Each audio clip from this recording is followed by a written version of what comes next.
Hey, this is Hallie and this is our deep dive into the creation of Adam by Michelangelo. So this is the creation of Adam by Michelangelo. This is the painting we're going to be talking about in this presentation. You can always resort back to it whenever you get confused or whenever we're talking about a certain point, or you can just pause it and look at the different aspects for a minute just to really soak that in while we talk about it. So what will we be going over in this presentation? First, the history and context of Michelangelo and the creation of Adam itself.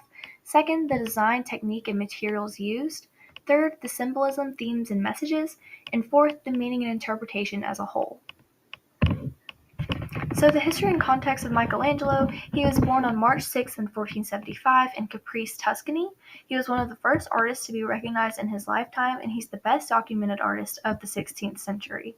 He influenced many aspects and forms of art in the West, and he's most known for his artist's complexity, physical realism, psychological tension, and thoughtful consideration of space, light, and shadow. And there's a picture of him on your left.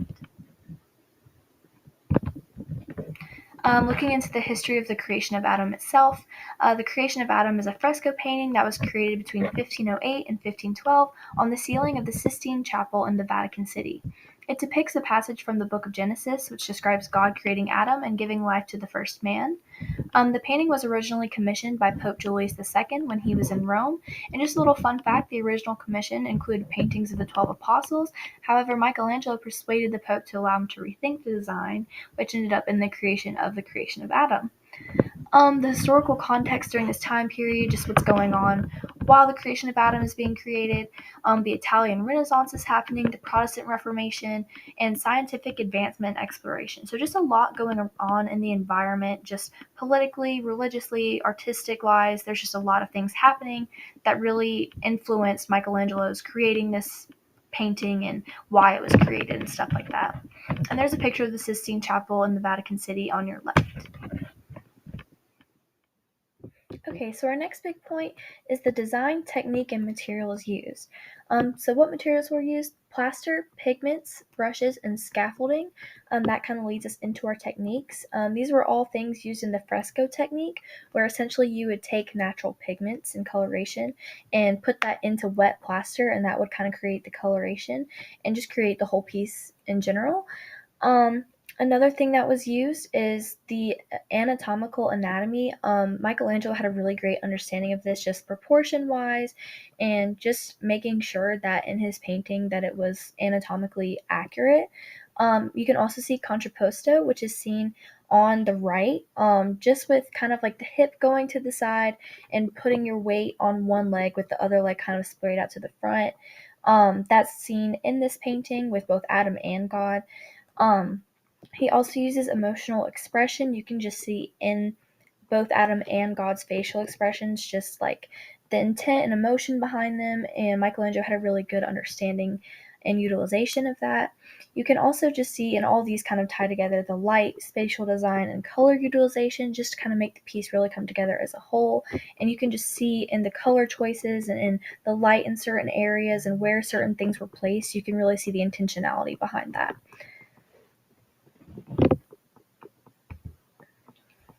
So our next point is symbolism, themes, and messages. What kind of symbolism can we draw from this painting? First, the creation of man and the beginning of human existence. This whole painting is kind of just about how God created man. You can see Adam stretched out to the left and God up in the upper right corner. That's kind of one of the main symbolic things in this painting. The next is divinity and the connection between Adam and God. We can see God portrayed in heaven with angels around him and just him and his divine power and how he created Adam and put him into being. And then that kind of leads us into our next point with humanity and vulnerability and dependence on God, how Adam is vulnerable and he's out on earth and he is just in God's care and dependent on God entirely. We can also see God's power just visually, the way that he is with his angels and he's in heaven. You can just see his divine power over Adam especially.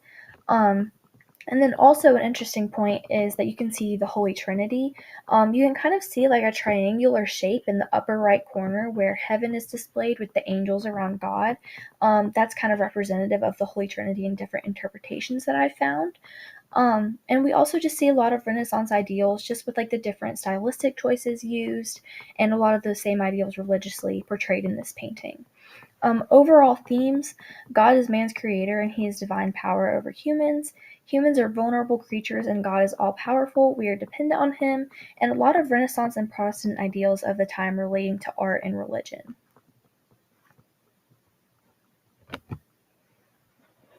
So this is kind of our last main point, the meaning and interpretation as a whole. First of all, the piece gives insight into the Renaissance humanism ideals of the time, demonstrating themes like human potential, intellect, and creativity. You can see in this painting just the way that God spent intentionality creating Adam and how we're kind of reliant on him. So just human potential in that way, and then intellect and creativity in creating the painting. You can see a lot of the detail and workmanship that came into creating the painting. Second of all, the creation of Adam also holds a lot of religious significance, created during the Protestant Reformation, when religion was just so prominent and a huge part of people's lives. Third, the piece also showcases the artistic innovation of the time, specifically Michelangelo's talent and just the use of fresco, showcasing his skills in anatomy, perspective, and composition. And lastly, just the overall symbolism and imagery within the artwork is very prominent as well, expresses many different themes of biblical, political, and Renaissance ideals. And then to the right, you can see the Sistine Chapel, which has many different pieces of artwork in there. The creation of Adam is one of those pieces in there, but there's just lots of artwork going on with religious, political, all those sorts of ideals that were really going on during that time. And then these are our citations. Thank you so much for watching.